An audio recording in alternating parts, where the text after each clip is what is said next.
learned that there's no perfect wife. And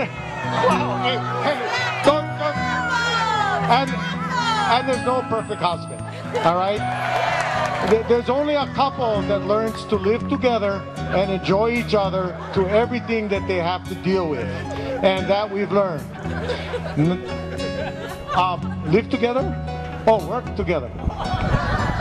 I'm getting instructions again. First off, how do you meet a beautiful lady like this? Pretty tough, okay? Number one, she had 7 offers of marriage before mine. And you can see why, okay? And then, of course, I never really offered anybody marriage because I knew they wouldn't say yes. But I was lucky enough to meet this wonderful lady, and I was actually working at the police station. And you know, you guys ever watched Hill Street Blues, where you're in the squad room? Well, we're in the squad room getting the briefing. You know, there's criminals out there today, be careful guys, this and that. And the sergeant comes back and goes, Officer Blackburn, there's a lady who wants to see you at the front. And I'm like, okay, what did I do now? And it was this beautiful lady. And she invited me on our first date. So, you gotta think, how does a guy like me get that what? Get that lucky? All right. Then, of course, you had to meet her parents, all right? And I don't see mom, but I actually pulled mom over when I was a police officer. And luckily for me, I didn't cite her. She had an expired safety check, and we did what we call in those days W&R, warn and reprimand. That was probably the smartest move I ever made in my life. Then her dad.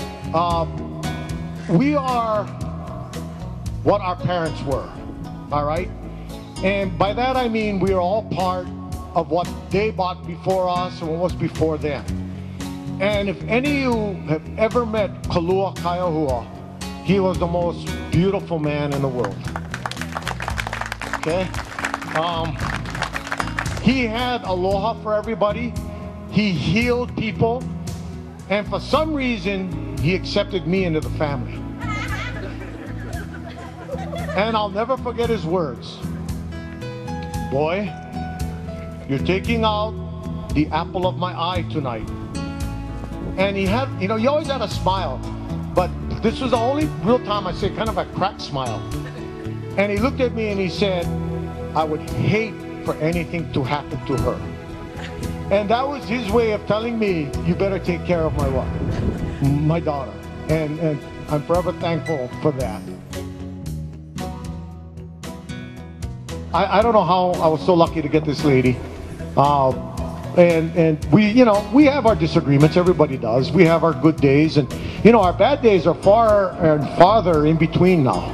The good days are almost every single day.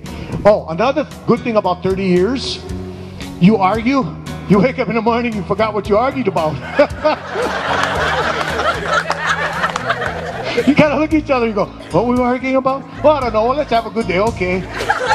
All right. So, honey, can I have 30 more years?